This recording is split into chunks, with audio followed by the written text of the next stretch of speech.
very much. Good morning to everyone. In the morning, I was remembering that for the last almost 20 years, I was coming to this LAC Port Congress of AAPA. Then for me, it's really a great pleasure to be here again, and for the confidence of AAPA to invite me.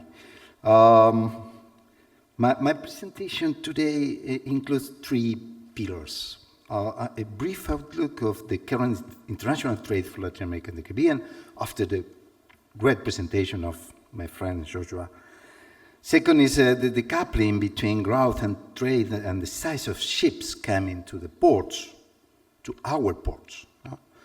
Here we'll talk about my last study about the estimation of the arrival of the next generation of full container ships to the ports in the order of 18,000 TEU or 400 meters of length. And finally, some key elements for planning ports of containers in front of 18,000 TEUs or 400 meters of length, possibly of usefulness for planning. Then I switched to Spanish, because I saw that many people is Spanish speaker. Okay, then en el caso de, primero, ¿no?, de hablar un poco del comercio, voy a hacerlo muy breve. Estábamos bien coordinados con el resto del panel, entonces yo solo voy a usar esto como introducción a mis temas.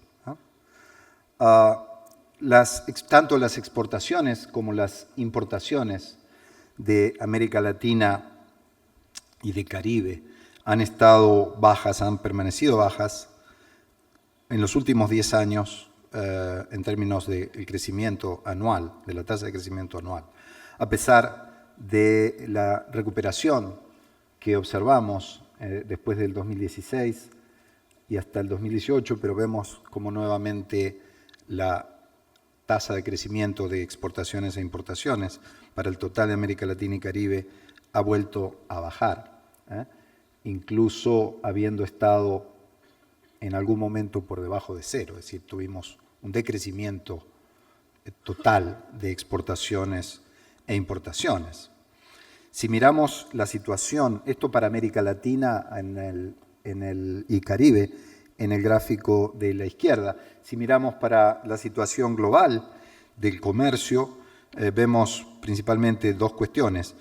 Una, y que me parece muy importante para lo que vamos a hablar más tarde, es la gran correlación que existe entre la tasa de movimiento de contenedores en los puertos en todo el mundo y la producción industrial en todo el mundo.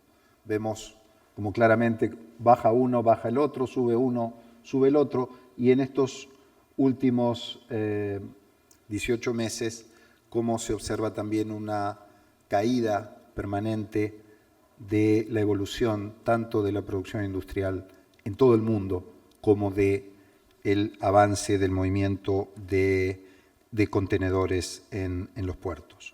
Esto es muy importante y ayuda a entender también por qué se ha resentido el avance, el crecimiento de la tasa de movimiento de contenedores en general en todo el mundo. En América Latina esto también ha sido así y lo hemos estado viendo. Hay algunos puertos que muestran una buena performance este año, pero en general las performances son y van a terminar el 2019 con un modesto desempeño. Si lo vemos en términos de la conducta, digamos, el comportamiento de ese crecimiento, vemos además una alta volatilidad en lo que es el comercio, en tasas de crecimiento respecto al año anterior. También en América Latina, la tendencia, como ustedes ven, es la misma en el mundo, en América Latina. Y después del buen año de crecimiento que fue el 2017, apenas intentó mantenerse en 2018, pero ya en 2019 se esperan caídas importantes. Al cierre de la mitad del año 2019, en movimiento de contenedores de importación, América Latina en conjunto caía un 0.3% y en importaciones caía un 2%, aunque teníamos una mejora en el comercio por contenedores a nivel intrarregional, con un crecimiento del 2.3%, pero al ser tan pequeño el movimiento absoluto de contenedores intrarregional, entonces esto no alcanza para poner en azul, digamos, los números totales de la región. Y esto es lo que quiero decirles en cuanto al comercio como introducción al tema de más largo plazo que yo quiero presentar. Y esto se refiere a que los puertos estamos expuestos a una doble condición difícil, a veces dramática. Nos afecta tremendamente el corto plazo, la situación actual del comercio, de la producción. Nos afecta porque baja el nivel de actividad, resiente la recuperación de inversiones, etc. Pero eso no nos permite olvidarnos del largo plazo, porque la maduración siempre de los puertos, de las inversiones en puertos, son de largo plazo. Entonces, debemos estar siempre lidiando entre los problemas de corto plazo y la necesidad de tener una visión de largo plazo, más allá de lo difícil que es vivir el corto plazo, especialmente con estas volatilidades que hemos estado observando. Uno de los aspectos principales que quiero destacar, y al que me refería al principio al hablar del decoupling, es justamente lo que ustedes están viendo en la pantalla. Esto es, en la línea azul quebrada, la evolución de la capacidad nominal de la flota de portacontenedores de todo el mundo, ¿sí? Con una base en el año 2000, un índice que va mostrando cómo crece la capacidad total de transporte de la flota mundial hasta el año 2018 y algunas proyecciones de consultoras prestigiosas para el año 2019 y 20. Y abajo vemos cómo evoluciona el throughput en nuestros puertos, en todo el mundo, en la línea amarilla, y en celeste, en azul claro, en América Latina y el Caribe. Vale decir, la flota de la capacidad de transportar contenedores en todo el mundo crece a un ritmo muy importante, pero la actividad portuaria no crece a ese ritmo, ¿sí? Y en América Latina lo sentimos aún más, o sea, crece más suavemente. Esto es lo que llamamos el decoupling entre la oferta de transporte de contenedores, ¿sí? Y la demanda efectiva, que es lo que medimos en la actividad que tenemos en los puertos. Esto es sumar todos los puertos del mundo, sumar todos los puertos de América Latina y del Caribe. Este decoupling tiene muchos efectos. Uno de ellos, lo mencionó Francisco hoy, la preocupación ambiental. Tenemos barcos que funcionan a una capacidad baja, quiere decir emitiendo una cantidad de gases para transportar menos de lo que podrían transportar. Sin embargo, la lógica que nos muestra la realidad es que la flota sigue creciendo. Tiene otros efectos, el cascading. Empiezan a moverse barcos que antiguamente eran grandes barcos para las rutas principales, aparece uno más grande, entonces ese, bueno, ustedes saben muy bien lo que es el cascading. ¿Qué pasa entonces? Con esto del decoupling y el cascading, barcos más grandes y más grandes llegan a puertos de segunda línea dentro del comercio mundial, como es América Latina y el Caribe. Y entonces la pregunta es, más allá de los problemas del corto plazo, ¿cómo miramos el largo plazo? Entonces lo que quiero presentar ahora, espero que ayude a encontrar una respuesta. Hace 10 años, nosotros con mi equipo nos hicimos la misma pregunta. Si veíamos, bueno, ¿Qué pasaba? Que antes de la crisis, ustedes pueden ver, la oferta y la demanda se movían casi al mismo ritmo, evolucionaban al mismo ritmo. Es después de la crisis, o del inicio de la crisis, porque no sé si alguien sabe si la crisis ya terminó.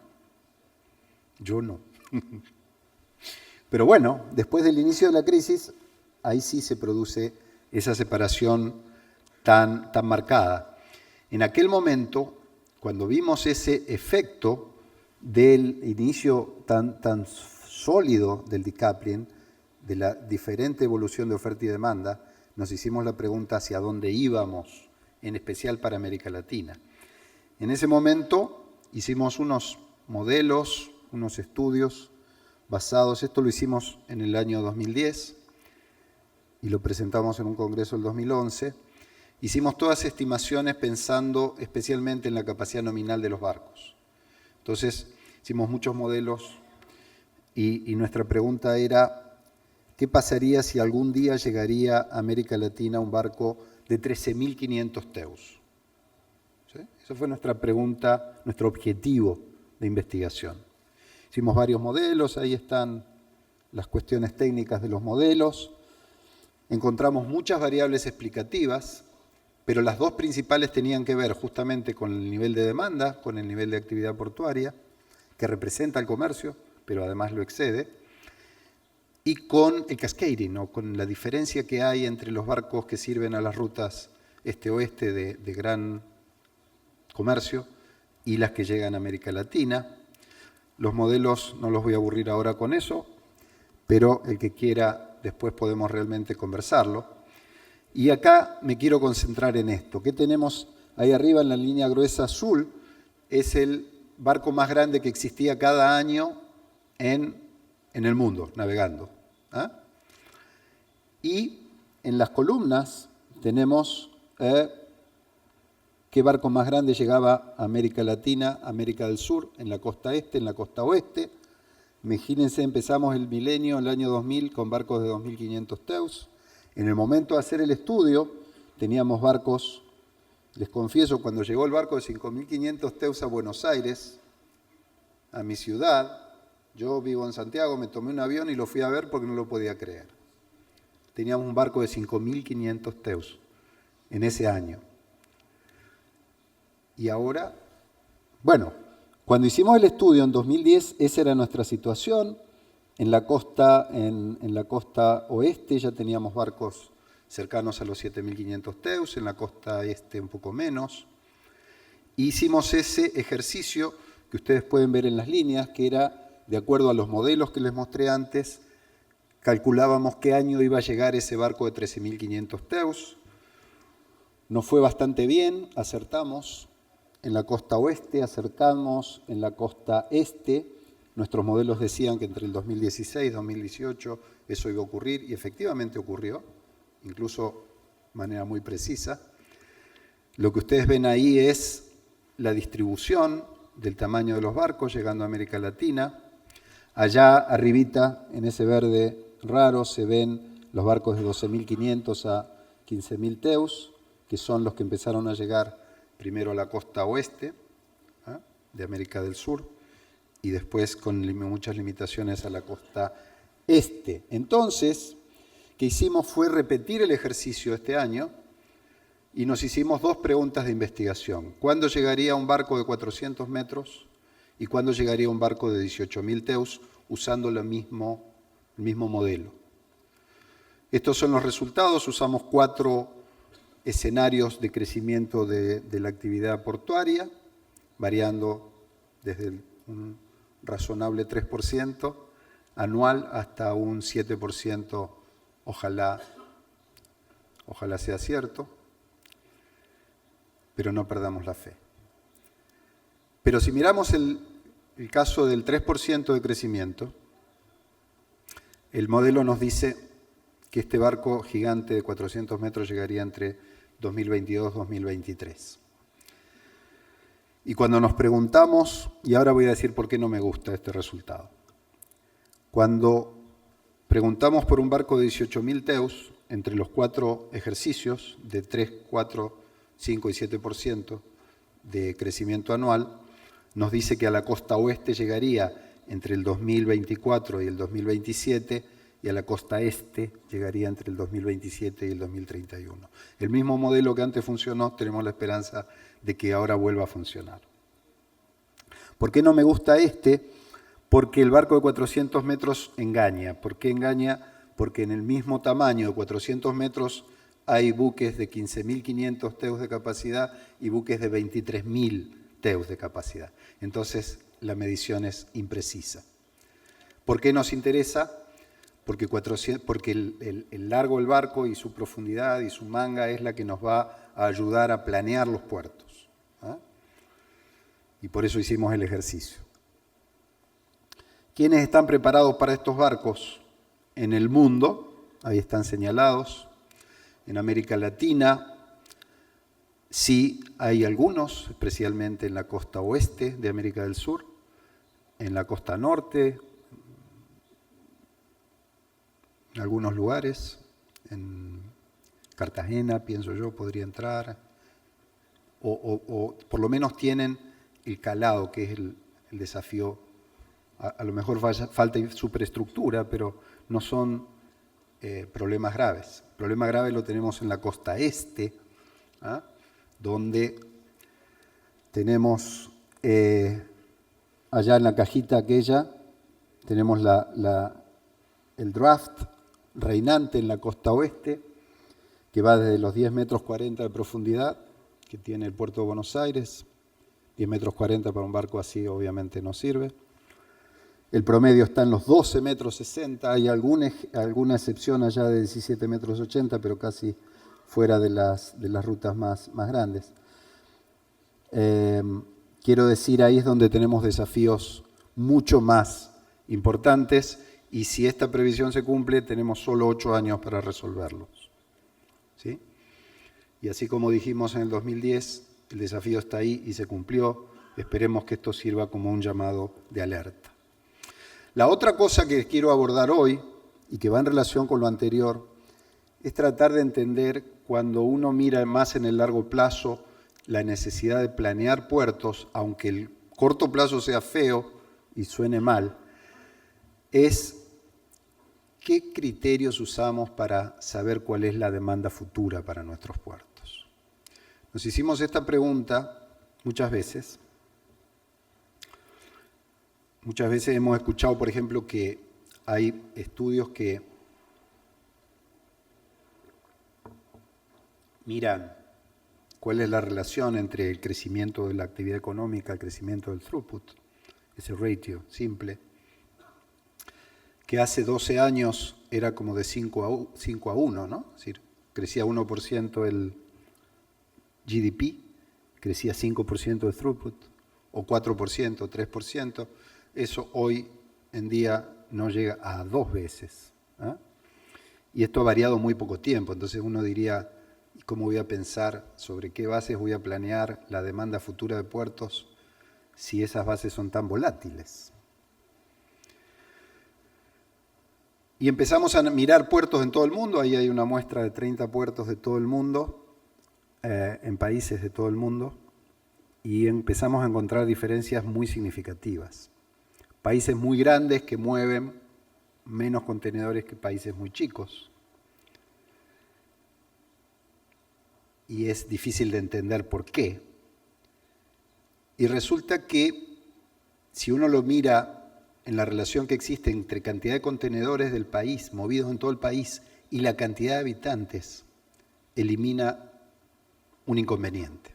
Entonces empiezo a comparar la demanda de actividad portuaria por la cantidad de contenedores que se mueven por habitante. Ahí elimino una incertidumbre.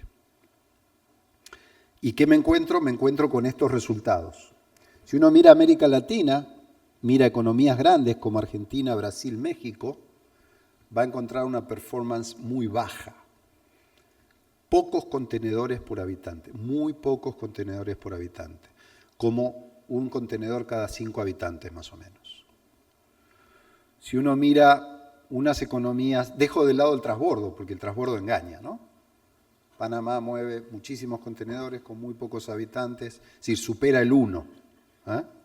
Pero uno ya entiende por qué. Singapur, fíjense ustedes, por cada habitante mueve 6 contenedores. Pero bueno, uno ya sabe por qué, entonces ese no es tema. El tema es ver qué mueve la demanda que no sea transbordo, es decir, la demanda gateway, la demanda de la economía.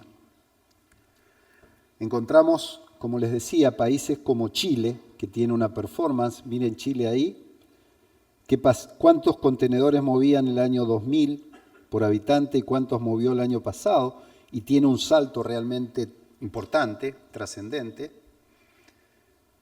Pero después uno mira a Corea y el salto es muchísimo mayor, muchísimo mayor.